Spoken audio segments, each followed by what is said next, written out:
దేవునికి స్తోత్రం. హల్లెలూయా. దేవుడు నామానికి వందనాలు. కూడా వచ్చిన మీ అందరికీ కూడా పెట్టండి. బాగున్నారండి అందరూ?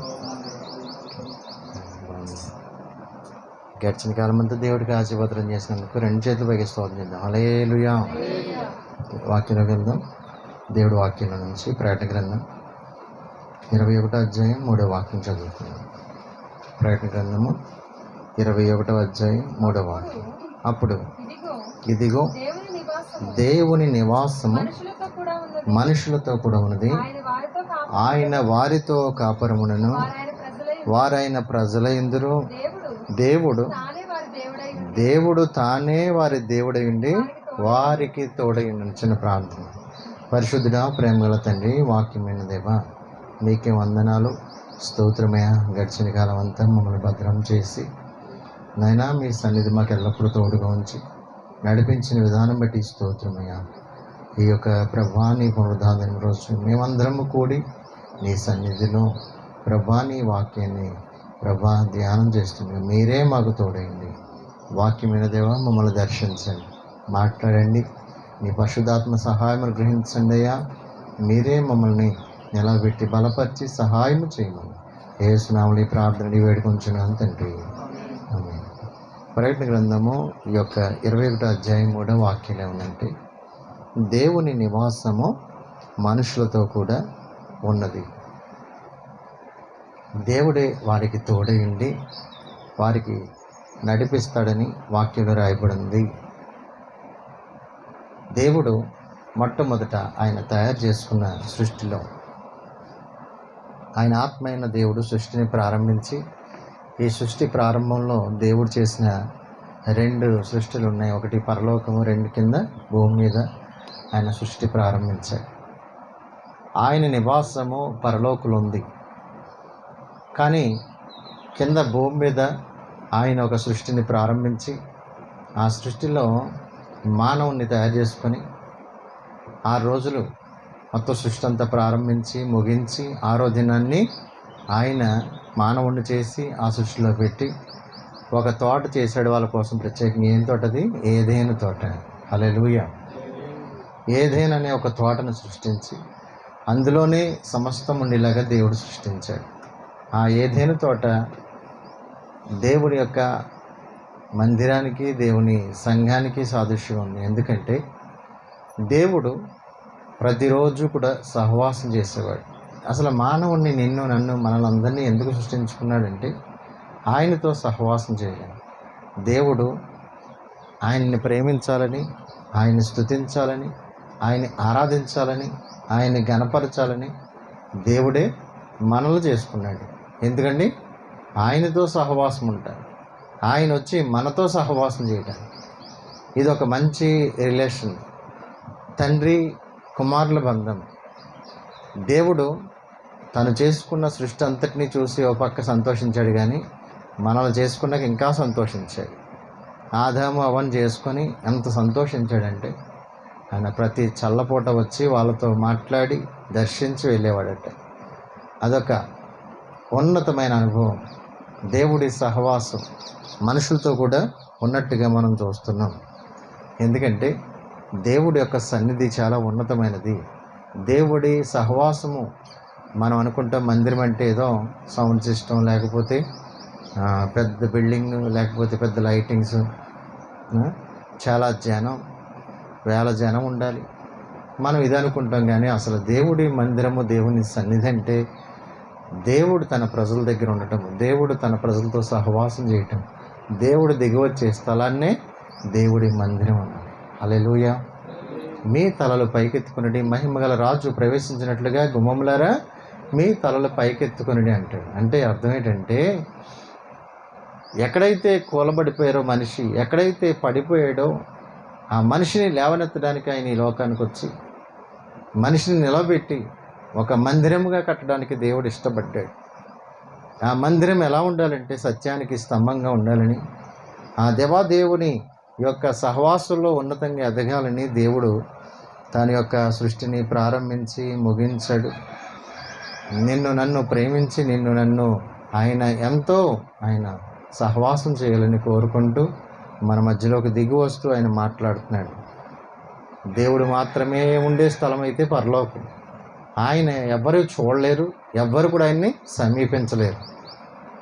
ఆయన చూడాలంటే మనిషికి వీలయ్యే పనే కాదు. అందుకే ఆయనే దిగి వచ్చాడు. హల్లెలూయా.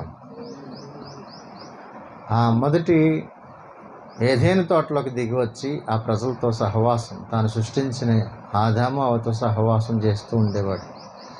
అయితే ఆ తోటని మన పరిభాషలో చెప్పాలంటే వాక్య పరిభాషలో సంఘానికి సాదృశ్యంగా కనపడుతుంది. నీవు నీరు కట్టిన తోట వలను ఎప్పుడూ ఊచుండు, నీటి ఓట వలను ఉండేదవు అంటాడు. ఇంకేమంటాడంటే దేవుడు ఒక సంఘాన్ని ద్రాక్ష తోట కింద, అలాగే ఒక ఒలీవ చెట్టుతోనూ ఆ తోటలాగా పోల్చాడు. ఇవన్నీ కూడా ఎందుకంటే దేవుడు మనం ఫలించాలని, అభివృద్ధి పొందాలని, ఆశీర్వదించబడాలని.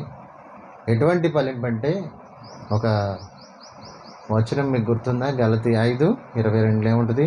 ప్రేమ, సంతోషము, సమాధానము, దీర్ఘశాంతము, దయాళుత్వం, మంచితనము, విశ్వాసము, సాత్వికము, దీర్ఘశాంతం, ఆశానిగ్రహం. ఇవన్నీ కూడా దేవుడు మనలో ఫలించాలని చూస్తున్నాడు. ఫలిస్తున్నామా? ప్రేమలో ఫలించామా? సమాధానం ఉందా? మంచితనం ఉందా? ఆశానిగ్రహం ఉందా? ఇవన్నీ మనలో కనపడుతున్నాయి. ఎందుకు దేవుడు సంఘాన్ని కట్టాడంటే, ఎందుకు దేవుడు మందిరాన్ని కట్టాడంటే, ఆ యొక్క ఫలింపు మనలో కనపడాలని. దేవుడు ఒక చెట్టు దగ్గరికి వెళ్ళాడు. ఆ చెట్టు దగ్గరికి వెళ్తే అంజూరపు చెట్టు ఒక్క ఫలం కూడా, ఒక్క పండు కూడా లేదు. ఆ ఫలం లేకపోయేసరికి దాన్ని దేవుడు శపితముగా మార్చేశాడు. ఎందుకంటే అది ప్రయోజనం కానిది కాబట్టి. మనం ఫలించాలని దేవుడు ఎదురు చూస్తున్నాడు. ఆయన ఆకలి తీర్చాలి, ఆయన సంతోషపెట్టాలి. అందుకే దేవుడు మనల్ని చేసుకున్నాడు తప్ప వేరే ఇంకేమీ కాదు. హల్లెలూయా. ఆయన హృదయాన్ని సంతోషపెట్టేవారంగా మనం ఉండాలని దేవుడు కోరుకుంటున్నాడు. శ్రేష్టమైన ఫలాలు ఇవ్వాలని దేవుడు మన నుంచి ఆశిస్తున్నాడు. అటువంటి ఫలాలు మనం ఫలిస్తున్నామా? దేవుని సన్నిధిలో ఒకసారి ఆలోచన చేయండి. ఒకసారి మనం హృదయాల్ని పరీక్షించుకోండి. దేవునికి శ్రేష్టమైన ఫలాలు మనం ఫలించాలని ఆయన ఎదురు చూస్తున్నాడు. ఎక్కడ ఉండాల్సిన మనల్ని, అడవి ఒలీవ చెట్లు వంటి మనల్ని దేవుడు అంటుకట్టుకున్నాడు. ఒక తోటలో ఒక చెట్టు నరికివేయబడాలి, కానీ ఆ తోట వాళ్ళు ఏమన్నాడు? అయ్యా, ఇంకొక సంవత్సరము వెయిట్ చేయండి, ఇంకొక సంవత్సరం వెయిట్ చేయండి. నేను దానికి మట్టి, చుట్టూరు మట్టి కందకం పోస్తాను, దానికి నీరు పోస్తాను, దాని చుట్టూ తవ్వి నీరు పోసి ఎరువేసి అది ఫలించేలాగా చేస్తాను.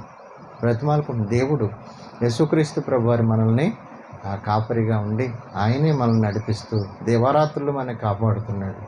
కాబట్టి మనం దేవుని సన్నిధిలో ఎలా ఉండాలట? ఫలించేవారముగా ఉండాలి. అలాగే తర్వాత కాలంలో ఏమైందంటే, దేవుడు నోవాహుతో సహవాసం. ప్రపంచం అంతా చూస్తే ఎవ్వరు కూడా దేవునితో సహవాసం చేసేవాళ్ళు ఎవ్వరు కూడా కనపడలేదంటే. అంతా కూడా దేవుడికి విరోధంగా తయారయ్యారు. ఎక్కడ చూసినా పాపం విస్తరించింది. ఎక్కడ చూసినా దేవునికి విధేయులైన వాళ్ళు ఒక్కళ్ళు కూడా కనపడలేదట. ఒకే ఒక్కడు కనపడ్డాడు. ఒకే ఒక్క కుటుంబం కనపడ్డది. ఏ కుటుంబం అంటది? నోవాహు కుటుంబం. హల్లెలూయా. నోవాహు కుటుంబాన్ని దేవుడు ఏర్పాటు చేసుకొని నోవాహుతో నడిచానని దేవుడు వాక్యం. దేవుడు నోవాహుతో సహవాసం చేశాడు. నోవాహు దేవుడితో సహవాసం చేశాడు. దేవుడితో నడిచిన వాడిగా మనకు కనపడుతున్నాడు. దీనికి అర్థం ఏంటంటే, రెండవదిగా దేవుడు ఒక కుటుంబాన్ని ఎన్నుకొని తన యొక్క మందిరాన్ని కట్టుకున్నాడు. ఏ మందిరం అది? వాడనే మందిరం. ఆ యొక్క జల ప్రళయంలో కాపాడగలిగినంత, ఉగ్రత నుంచి కాపాడగలిగినంత, ప్రమాదాల నుంచి కాపాడగలిగినంత ఒక వాడను దేవుడు నిర్మించమని నోవాహుకు చెప్పినప్పుడు నోవాహు ఒక మంచి వాడను సిద్ధపరిచాడు. దేవుడు చెప్పినట్టుగా ఒక మంచి వాడను సిద్ధం చేసి అందులోకి సింహాలని, ఇంకా మేకల్ని, ఇవన్నీ కలిసి ఉంటాయండి. కానీ అప్పుడు కలిసి ఉన్నాయి. అవన్నీ కూడా దేవుడి మాట విన్నాయి. జతలుగా అవే వచ్చి వాడెక్కినట్టుగా మనం చూస్తాం. అవన్నీ అలాగే 8 మంది ఆ కుటుంబం ఆ ఓడలో ఉన్నారు. దేవుడు ఎందుకు నోవాహు వాడిని మనకు చూపించాడంటే ఒక ప్రత్యేకించుకున్నాడు, లోకంలో నుంచి వాళ్ళని ప్రత్యేకించుకున్నాడు. నిన్ను మనందరి కుటుంబాలని దేవుడు ఏం చేశాడు, లోకం నుంచి ప్రత్యేకించుకున్నాడు. లోక సంబంధాలుగా ఉండాలని కాదు, లోకంలోంచి వేరు చేశాడు. ఈ చీకట్లో నుంచి ఆశ్చర్యకరమైన తన వెలుగులోనికి ఆయన పిలిచాడు. ఎందుకంటే ఆయన గుణాతిశయములను ప్రచురించాలి.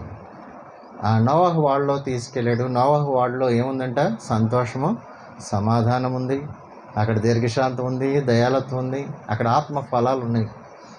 ఆ మందిరంలో ఆ యొక్క సన్నిధిలో దేవుని యొక్క సన్నిధి అది. బయట ఎలా ఉంది, గందరగోళంగా ఉంది, అయోమయంగా ఉంది. వారు ఇష్టానుసారంగా జీవిస్తున్నారు, ఈ లోకం కోసం బ్రతుకుతున్నారు. కానీ ఓడలో ఉన్నవారు ఎవరి కోసం బ్రతుకుతున్నారు, దేవుడి కోసం బ్రతుకుతున్నారు, దేవుని చిత్తాన్ని చేయడానికి బ్రతుకుతున్నారు. వాళ్ళకి ఏ అపాయం కూడా లేదు. బయట వాళ్ళకి మరణం ఉంది కానీ లోపల వాళ్ళకి మరణం లేదు, వాళ్ళు కాపాడబడ్డారు. బయట వాళ్ళకి భయాలు ఉన్నాయి, ఆ బయట చాలా భయంకరమైన సంఘటనలు ఉన్నాయి. కానీ నోవాహు వాళ్ళలో ఉన్న వాళ్ళకి మాత్రము దేవుడు వాళ్ళకి కాపుదలుగా ఉండి వారే కాపాడుకుంటూ వచ్చారు. దేవుని నివాసం మనుషులతో కూడా ఉన్నది. హల్లెలూయా. దేవుడు ఆ కుటుంబాన్ని ఎట్లా కాపాడారు, ఎట్లాగ రక్షించాడు, ఎట్లా లోకం నుంచి వేరు చేశాడో మనకు అర్థమవుతుంది. ఆ యొక్క తర్వాత కాలంలో కూడా మన జీవితాలు ఎలాగైతే చీకటిలోంచి పిలిచాడో అలాగే ఆ కుటుంబాన్ని దేవుడు పిలుచుకున్నాడు. దేవుణ్ణి ఎవరైతే ఇష్టపడతాడో, దేవుడు ఎవరైతే ఆయన కనుగొంటాడో, ఆయనతో ఉన్నట్టుగా ఆయనతో నడిచినట్టు ఆయన చూస్తాడు. వెంటనే ఆయన దిగి వచ్చి నీతో కూడా ఆయన నివసిస్తాడు. అయితే ఒక దీంట్లో మనం ఎలాగైతే ఉండాలో, ఆ కుటుంబం ఎలాగైతే ఐక్యత ఉందో మనం కూడా అలా ఐక్యంగా ఉండాలి. నోవాహు కుటుంబం ఎలాగైతే సైక్యత ఉందో, అందుకే 133వ కీర్తనలో ఏముంటుంది, సహోదరుల ఐక్యత కలిగి నివసించుట ఎంత మేలు ఎంత మనోహరం. ఒక కుటుంబము సంతోషంగా ఉండాలంటే ఏముండాలి, ఫస్ట్ ప్రేమ, ఐక్యత, క్షమించే గుణము, ప్రేమించే గుణం, ఇవన్నీ ఉంటే కనుక ఉన్నతమైన సంఘముగా, ఉన్నతమైన కుటుంబంగా కట్టబడుతుంది. హల్లెలూయా. అదే కుటుంబం అండి, అది చాలా పెద్ద కుటుంబం. పెద్ద కుటుంబం మనకు దేవుడు ఇచ్చింది కూడా పెద్ద కుటుంబం. ఈ కుటుంబంలో దేవుడు ఆయన మనతో ఉన్నాడు. అది ఎన్ని అంతస్తులట, 3 అంతస్తులు కట్టమన్నాడు. 3 అంతస్తులు కట్టమన్నాడు దేవుడు. ఆ 3 అంతస్తులు దేవునికి సాదృశ్యం, సంపూర్ణతకి సాదృశ్యం. అది 50 మూరలు ఏముండాలట, పొడవు. 50 మూరలు అంటే అర్థం ఏంటంటే అది మనిషికి సాదృశ్యంగా ఉంది. దేవుడు మనిషి ఐక్యత కలిగి సహవాసం కలిగి నివసించడానికి దేవుడు దాన్ని నిర్ణయించినట్లుగా మనం చూస్తాం. అందుకే దేవుడి మందిరం, దేవుని యొక్క వాడ, అది ఆపద వచ్చినా ఇబ్బంది వచ్చినా అది ఏమైపోలేదండి, నశించిపోలేదు, కాపాడబడ్డది. ఆ యొక్క జలప్రలయం తగ్గే వరకు కూడా అది మంచిగా కాపాడబడ్డది. మనం కూడా ఎన్ని పనులున్నా ఏమున్నా సరే దేవుడి మందిరాన్ని మనము నిర్లక్ష్యం చేయకూడదు. దేవుడి మందిరానికి ఇచ్చే విలువ, దేవుడి మందిరానికి ఇచ్చే గౌరవం మనకి ఎప్పుడు కూడా ఇవ్వాలి. ఎంత బిజీ ఉన్నా సరే దేవుడి మందిరాన్ని మనము నిర్లక్ష్యం చేయకూడదు. ఎందుకంటే ఈ ఆదివారం మనల్ని దేవుడు రక్షించవచ్చు. ఈ ఆదివారమే దేవుడు మనల్ని ఒక సమస్యను తీర్చవచ్చు. ఈ ఆదివారం మన దగ్గరికి దేవుడు వచ్చి మనతో మాట్లాడే సమయం ఉండొచ్చు. అది పోగొట్టుకుంటే మనము మళ్ళీ దాన్ని పొందుకోవడం చాలా కష్టం. ఒక నిచ్చెన ఉందండి, ఆ మెట్లు ఎలా ఉన్నాయి, లైన్గా ఉంటాయి. అందులో ఒక 4 మెట్లు తీసి చూడండి, ఎట్లా ఉంటుంది, ఎక్కగలమా? ఎక్కలేం, చాలా ఇబ్బంది అయిపోతుంది. అలాగే మనం దేవుని దగ్గరికి వెళ్ళడానికి కూడా ఎప్పుడైతే ఒక వారం మనం దేవుడికి దూరం అయ్యామో దేవునికి అలా దూరం అయిపోతూ వస్తాం.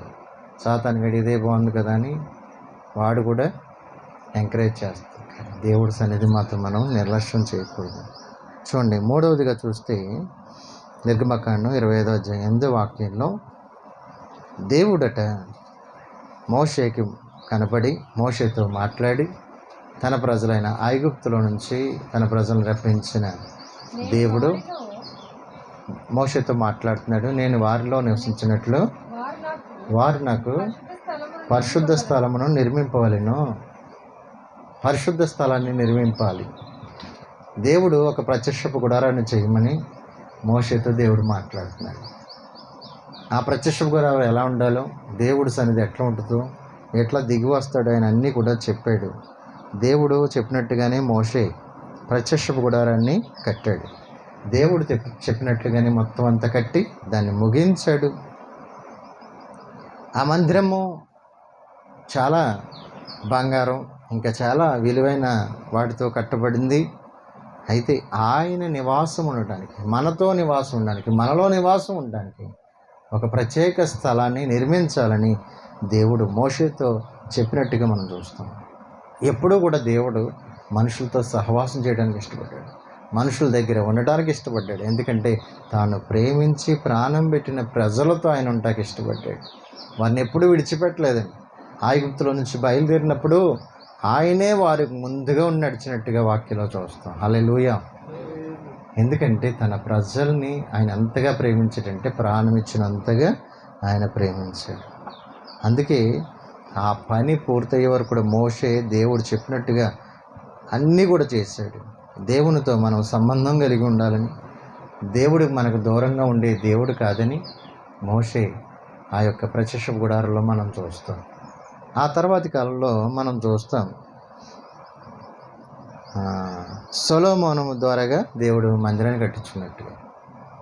చూడండి, మొదటి రాజుల గ్రంథం 9:2 వాక్యంలో, నీకు క్షేమం కలగాలన్నా, మేలు కలగాలన్నా దేవుడి మందిరం మనము ఉన్నతముగా ఎంచాలని గిబియోనులో ప్రత్యక్షమైనట్లు రెండవ మారు యెహోవా సొలొమోను ప్రత్యక్షమై అతనితో ఇలాగూ సెలవిచ్చాను,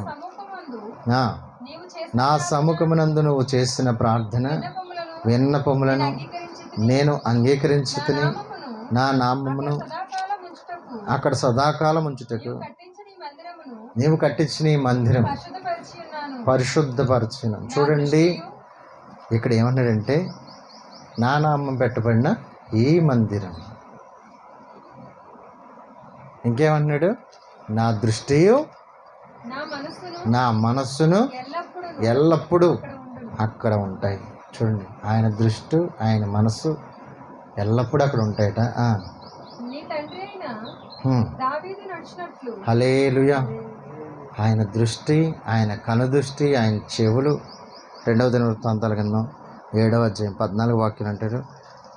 అక్కడ కూడా అంటున్నాడు, ఈ స్థలమందు చేయబడే ప్రార్థన మీద నా కనుదృష్టి నిలుచును, నా చెవులు దానిని ఆలకించు. ఆయన మనస్సు, ఆయన హృదయము, ఆయన పేరు, ఇంకేం పెట్టాడట, ఆయన చెవులు, సమస్తం కూడా మనం చేసే ప్రార్థన వైపు తిరిగి ఉన్నాయి. ఆయన కనుదృష్టి మన వైపు తిరిగింది. ఆ దేవుడి మందిరం వైపే ఆయన మనసు పెట్టినట్టుగా మనం చూస్తాం. ఆయన పేరు పెట్టబడిన మనం కూడా ఎలా ఉండాలట? ఆయన ఎక్కడున్నాడో అక్కడే మనం ఉండాలి. దేవుని సన్నిధి ఎక్కడికి దిగి వస్తుందో అక్కడ మనం తప్పకుండా ఉండాలి. సొలొమోను కూడా మందిరం కట్టి ముగించి ప్రార్థన చేసినప్పుడట దేవుడి మహిమ దిగి వస్తే యాజకులు కూడా నిలవలేకపోయారట. ఆ మహిమకు దేవుడి మందిరంలో మహిమ ఉంటుంది. దేవుని సన్నిధి, ఆయన మనస్సు, ఆయన హృదయం దేవుడి మందిరంలో ఉంది. కాబట్టి మనము కూడా ఏక మనసు కలిగి, ఏకాత్మ కలిగి దేవుణ్ణి స్తుతించి మహింపరిచే వారంగా, దేవుణ్ణి గణపరిచే వారంగా, దావీదు ఎలాగైతే హిజ్కియా వీళ్ళందరూ కూడా దేవుడి మందిరానికి వెళ్ళి దేవుణ్ణి గణపరిచినట్లుగా మనం చూస్తాం. వాళ్ళు అన్నిటికంటే కూడా దేవుని సమయం పెందలకడనే లేచి ఆదివారం అట దేవుని మందిరానికి వెళ్ళాలని, దేవుని మందిరానికి వెళ్ళే సమయాన్ని వాళ్ళు పెందలకడనే లేచని హిజ్కియా గురించి రాయబడి ఉంది. పెందలకడనే లేచి దేవుడి మందిరానికి అనేక మందిని తీసుకుని వెళ్ళాడట. మనం కూడా దేవుడి మందిరంలో దేవుని సన్నిధి ఉందని, దేవుడు మాట్లాడతాడని, దేవుడు ఆయన అనేక మందిని దర్శిస్తాడని మనం కూడా ఎరిగి అనేక మందిని తీసుకురావాలి. మనం సిద్ధపడాలి, అనేక మందిని సిద్ధం చేయాలి. కాబట్టి ఆయన చేతులు, ఆయన కనులు, ఆయన యొక్క హృదయం, ఆయన మనస్సు, ఆయన ఆలోచన అంతా కూడా, ఆయన కనుదృష్టి అంతా కూడా దేవుడి మందిరం వైపే ఉన్నట్టుగా మనం చూస్తాం. మన ప్రార్థన, ప్రతి ప్రార్థన దేవుడి మందిరంలో వింటూ ఆయన మనకి సహాయం చేస్తూ ఉన్నాడు. తర్వాత కాలంలో చూస్తే యేసుక్రీస్తు ప్రభువారు ఆయన ఈ లోకానికి వచ్చారు. దేవాతి దేవుడై ఉండి వాక్యమైన దేవుడే ఈ లోకానికి వచ్చినట్టుగా మనం చూస్తాం. ఆయనే మందిరం. అసలు మందిరం ఎవరు? దేవుడే మన మందిరం, యేసుక్రీస్తు ప్రభువారు. ఎందుకంటే ఈ మందిరాన్ని కట్టి ఈ పడగొట్టండి, నేను 3వ దినాన్ని తిరిగి లేపుతానంటే దేని గురించి చెప్పాడు? ఆయన శరీరం గురించి చెప్పాడు.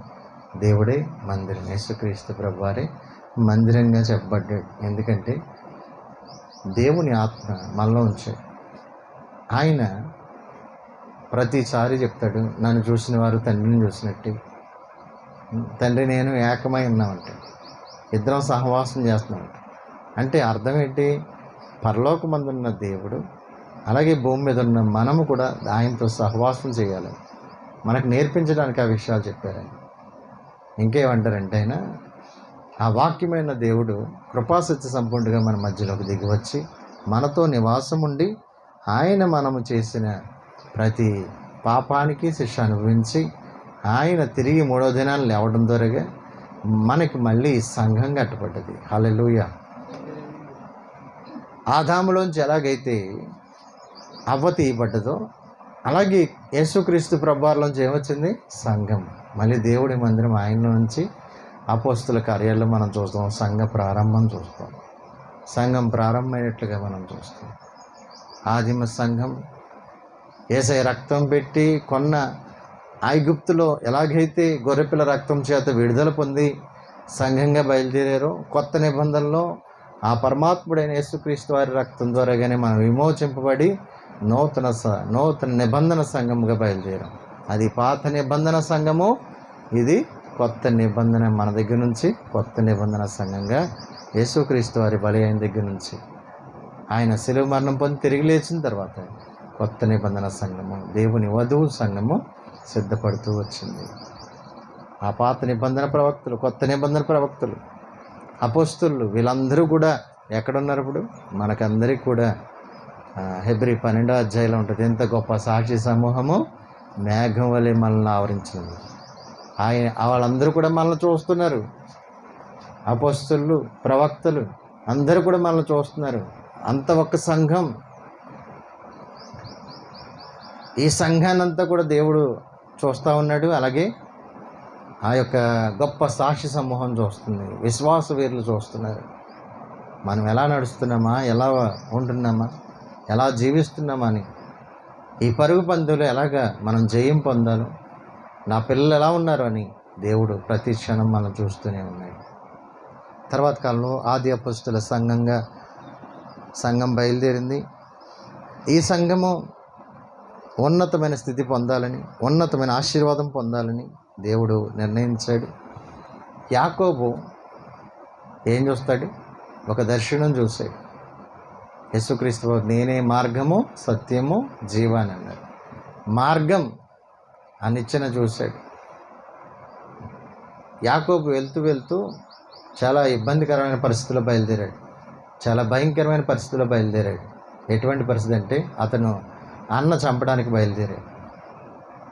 ఏదో ఈ లోకం కోసం ఏదో సంపాదించుకోవాలని, ఆశీర్వాదాలు పొందుకోవాలనుకుని బయలుదేరాడు. కానీ అక్కడ మధ్యలో ఒక సంభవం జరిగింది. ఆ రాత్రి వేళ దేవుడు ఆ అరణ్యంలో మాట్లాడడం ప్రారంభించాడు. ఒక రాయి తీసుకొని అతడు తలగడ కింద పెట్టుకొని పడుకున్నాడు. ఆ తలగడగా చేసుకుని పడుకున్న రాయ ఎప్పుడైతే నిద్రలోకి వెళ్తూ ఉన్నాడు, ఈలోగా దర్శనం వచ్చింది. ఆ దర్శనంలో ఒక నిచ్చెన కనపడుతుంది. దేవుడు అతనితో మాట్లాడుతున్నాడు. ఏమని మాట్లాడుతున్నాడు? ఆ కళ ఎప్పుడైతే నిద్ర మేలుకొని ఈ యొక్క దర్శనం చూసిన వెంటనే యాకోబుకి మెలకు వచ్చేసి అంటున్నాడు. ఏమని అంటున్నాడు చూడండి. అక్కడ 28వ అధ్యాయం 16వ వాక్యం ఏమంటుందంటే, నిశ్చయముగా యెహోవా ఈ స్థలమందున్నాడు. హల్లెలూయా. ఇప్పుడు దేవుడి మందిరం అంటే ఏంటి? నిశ్చయముగా దేవుడు ఈ స్థలమందు. అంటే మనం కూర్చోవడం జాగ్రత్త కూర్చోవాలి, మనం ప్రవర్తన జాగ్రత్తగా ఉండాలి, మనం ఏం మాట్లాడుతున్నామో జాగ్రత్తగా మాట్లాడాలి. ఇది ఏంటంట? దేవుని ఈ స్థలమందు దేవుడు ఉన్నాడు. నెక్స్ట్ రెండోది, ఇది దేవుని మందిరం. మూడోది అంటున్నాడు కదా, ఇది పరలోకపు గవిని. ఆ పరలోకానికి వెళ్ళడానికి ఒక మార్గం ఇది. ఇక్కడ నువ్వు తయారు చేయబడుతున్నావు, పరిశుద్ధాత్మ చేత వధువు సంఘంగా తయారు చేయబడుతున్నావు. పరిశుద్ధాత్ముడు మనల్ని సిద్ధపరుస్తున్నాడు. ఇది పరలోకపు గమని జాగ్రత్త. దేవుడి మందిరాన్ని మనం అనాలోచితంగా పలకూడదు. దేవుడి మందిరం ఇది. దేవుని సన్నిధిని మనం ఉన్నామని ఒక స్పృహ కలిగి మనం ఉండాలని దేవుడి వాక్యం సెలవిస్తూ ఉంది. ఆ కల్లో దేవుడు వచ్చి మాట్లాడుతున్నాడు. మాట్లాడినప్పుడు ఏం పేరు పెట్టాడు? ఇది బేతేలు. ఆ రాయిని నిలబెట్ట స్తంభంగా చేసి నూనె పోసి దానికి ఏమని పేరు పెట్టాడట? బేతేలు. బేతేలు అంటే దేవుడి మందిరం. దేవుడు ఉన్న స్థలం ఇది. దేవుడు దర్శించే స్థలం, దేవుడి నివాసం ఉన్న స్థలం ఇది. పరలోకానికి భూమికి సంబంధం కలిగిన స్థలం ఇది. ఇది దేవుడి మందిరం. అందుకే దేవుడి మందిరానికి ఇవ్వాల్సిన ప్రాధాన్యత మనం దేవుడి మందిరానికి ఇవ్వాలి. ఇది సామాన్యమైన స్థలం కాదు. దేవుడి మందిరం అంటే దేవుడు దిగి వచ్చే స్థలం. ఇది పరలోకపు గవిని అని దేవుడు మాట్లాడుతూ, దేవుడు యాకోబుని దర్శించి అభయం ఇచ్చి నీకేం కాదు, నేనున్నాను, నీకు తోడే ఉంటాను. 13వ వాక్యం చదువుతారా? 28:13 ఆదికాండం. మరియు యెహోవా దానికి పైగా నిలిచి, దేనికి పైగా? నిచ్చినకు పైగా నిలిచి, నీ తండ్రి అయిన అబ్రహాము దేవుడను ఇస్సాకు దేవుడనైన యెహోవాను నీవు పండుకొని ఉన్న ఈ భూమిని నీకును నీ సంతానముకు ఇచ్చాను. చూడండి, నువ్వు వెళ్ళి ప్రతి స్థలంలో నేను ఉంటాను, నేను నీకు తోడై ఉంటాను, నేను నిన్ను విడువను అని వాగ్దానం ఇచ్చి పంపించాడు. అప్పటిదాకా ఉన్న కలవరాలన్నీ కూడా పోయినాయి. అప్పటిదాకా భయం గుప్పెట్లో ఉన్నాడు. ఈ లోకంలో ఉన్న మనం ఏ భయాలతో ఉన్నా సరే దేవుడి మందిరంలోకి వచ్చేసరికి దేవుడు మనం దర్శించి మాట్లాడతాడు. హల్లెలూయా. మనకు ఆ భయం ఇస్తాడు. నీకేం పర్లేదు, నేనున్నాను, నేను విడువనని వాగ్దానం ఇచ్చిన దేవుడు గొప్ప దేవుడే. ఆయన మందిరంలోకి ఎందుకు రావాలి? ఆయన మాట్లాడతాడు మనతో, ఆయన మనల్ని దర్శిస్తాడు, ఆయన మనల్ని ఓదార్చే స్థలం ఇది. అప్పటికి యాకోబు ఎలా బయలుదేరాడంటే, నాకు ఎవరున్నాయి ఎవరు లేకపోయినా ఏం కాదు, దేవుడు ఉన్నాడని బయలుదేరాడు. హల్లెలూయా. అదొక్కటే మనం నేర్చుకోవాలి. ఈ లోకాన్ని సంపాదించుకోవడానికి కాదు, ఈ లోకాల్లో ఏదో సంపాదించుకోవడానికి కాదు, ఈ లోకంలో అది ఇది మనం ఏదో అలాగే బయలుదేరాడు యాకోబు. కానీ దేవుడు ఏం చేశాడు? అతని మనసునంతా తలంపులన్నీ కూడా తీసివేసి అసలైన దర్శనం ఇచ్చాడు. దేవుడి దర్శనం ఏంటో, దేవుడి యొక్క సన్నిధి ఏంటో, దేవుడు ఎట్లా మాట్లాడతాడో, దేవుడి యొక్క మన మీద ఆయనకున్న ప్రణాళిక ఏంటో అర్థమైంది. యాకోబుకి ఎప్పుడైతే ఆయన ప్రణాళిక అర్థమైందో వెంటనే బయలుదేరాడు. అతని ఆశీర్వాదం పొందుకున్నాడు. దేవుని యొక్క ఆశీర్వాదం పొందుకొని దేవుని చిత్తాన్ని తెలుసుకుని బయలుదేరినట్టుగా మనం చూస్తాం. హల్లెలూయా. కాబట్టి మనం దేవుని సన్నిధిలో ఉన్నప్పుడు అనాలోచితంగా మనం ఉండకూడదు. దేవుని యొక్క సన్నిధిలో మనం దేవుడు మాట వినడానికి దేవునితో ఉండడానికి ఇష్టపడాలి. దేవునితో సహవాసం చేయడానికి. ఎవరైనా సరే దేవుణ్ణి ఎక్కువ ప్రేమించే వాళ్ళైతే ఎక్కువ ప్రార్థన చేస్తారు. దేవుడితో సహవాసం చేసే వాళ్ళు ఎలా ఉంటారంటే ఎప్పుడు కూడా దేవుడితోనే, దేవుడి మాటే వాళ్ళ నోటంట వస్తుంది. ఈరోజు మనం ఏదో ఆదివారం కనిపించి వెళ్ళిపోయే వాళ్ళంగా కాకుండా ప్రతి స్థలంలో, ప్రతి ప్రార్థనలో, ప్రతి కోడికలో మన నియామక ఏదైతే కోడికలు ఉన్నాయో అన్నీ కూడా మనం క్రమం తప్పకుండా మనం ఉండాలి. నిర్లక్ష్యం చేయకూడదు. దేవుని మందిరం అది దిగి వచ్చి మాట్లాడే స్థలం, అది దేవుడు నివాసం ఉండే స్థలం. అది యాకోబు దర్శనము. వెంటనే ఈ లోకపరమైన ఆలోచనలన్నీ పోయినాయి. దేవుడు సంబంధమైన దర్శనంతో యాకోబు బయలుదేరినట్టుగా మనం చూస్తాం. హల్లెలూయా. బేతేలులో అంటే అర్థం ఏంటి? దేవుని మందిరం. బలమైన పొడవైన నిచ్చెన కనబడ్డది. ఆ నిచ్చెన దేవుడే. ఆ పైనుంచి మాట్లాడుతున్నాడు ఆయన. ఆ పైనుంచి మాట్లాడుతున్నాడు. ఇదిగో నీ తండ్రి దేవుణ్ణి, నీ దేవుణ్ణి, అబ్రహాము దేవుణ్ణి అని మాట్లాడుతున్నాడు. చూడండి ఎంత గొప్ప దర్శనం పొందుకున్నాడు యేసుక్రీస్తు ప్రభు వారి ఒక దర్శనాన్ని. ఈ లోక సంబంధించిన వారిగా మనం వండుకున్నాం. దేవుని రాజ్యానికి సంబంధించిన వ్యక్తులుగా ఇక్కడ మనం తయారు చేయబడతాం. ఇది బేతేలు. ఆ 13వ వాక్యంలో ఇంకా మనకి ఈ స్థలాన్ని ఏం చేస్తానంటున్నాడు? స్వాస్థ్యంగా ఇస్తా అంటే. స్వాస్థ్యం అంటే బహుమానంగా ఇచ్చాడు మనకి. ఇది దేవుడి మందిరాన్ని మనకి ఎలా ఇచ్చాడట? బహుమానంగా ఇచ్చాడు. బహుమానంగా ఇచ్చాడు. ఎంత గర్వకారణం మనకి! ఎంత బహుమానాన్ని ఎట్లా కాపాడుకోవాలి మనం? ఈ బహుమానాన్ని ఎలాగ మనం ఉపయోగించుకోవాలి? దేవుడు మనకి స్వాస్థ్యంగా ఇచ్చాడు. హల్లెలూయా. నీవున్న ఈ స్థలాన్ని నేను నీకు బహుమానంగా ఇస్తున్నాను అన్నాడు. ఆది అపొస్తలుల సంఘంలో దేవుడు వాళ్ళని ఎలా కట్టాడట? సత్యానికి స్తంభాలుగా మందిరాన్ని కట్టాడు. చూడండి, తిమోతి రాసిన పత్రిక, 1 తిమోతి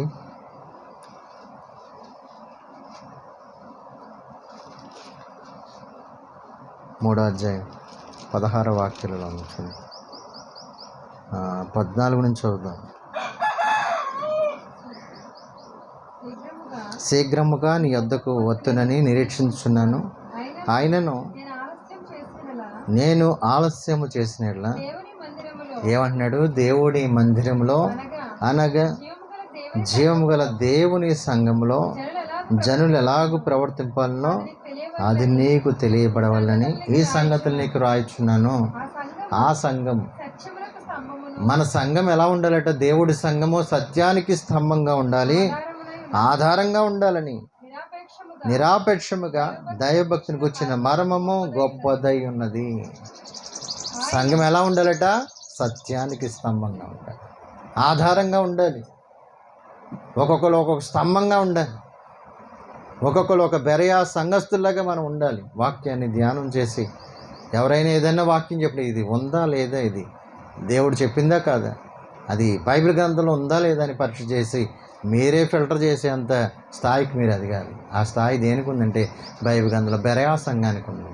అటువంటి సంఘముగా, స్తంభాలుగా మనం తయారవ్వాలి. హల్లెలూయా. దేవుని మందిరంలో ప్రత్యేకమైన స్తంభాలుగా మనం నిలబెట్టబడాలి. ఒక రాయిగా మనం ఉండాలి, ఒక స్తంభంగా, ఒక పిల్లర్గా మనం ఉండాలని దేవుడు కోరుకుంటున్నాడు. జయించిన వారిని నా దేవుని మందిరంలో, నా దేవుని యొక్క ఆలయంలో ఒక స్తంభంగా నిలబెడతాని వాగ్దానం ఇచ్చాడు. అటువంటి సత్యానికి స్తంభాలుగా మనము నిలబడే వారంగా మనం ఉండాలని దేవుడు కోరుకుంటున్నాడు. కాబట్టి మనం ఎలా ఉండాలట? ఆదిమ సంఘము ఎలాగైతే ఉందో సత్యానికి స్తంభంగా, వాళ్ళు అవసరమైతే ప్రాణాలు కూడా అర్పించారు, దేవుడి కోసం నిలబడ్డారు. ఎటువంటి శ్రమ అయినా, శోధనైనా దేవుని కోసం అభిషేకించబడ్డారు, దేవుని కోసం మండారు, దేవుని కోసమే వాళ్ళు తన ప్రాణాలు కూడా అర్పించడానికి వెనకాడలేదు. అటువంటి సత్యానికి స్తంభాలుగా మనం ఉండాలని దేవుడు కోరుకుంటున్నాడు. ఇంకా చూస్తే కనుక తర్వాత కాలంలో సంఘము దేవుడు ఎలాగ నిర్మించాడంటే ఆయన శిరస్సు, మనమేమో ఆయన శరీరం. సంఘం అంతా కూడా అవయవాలు మనం.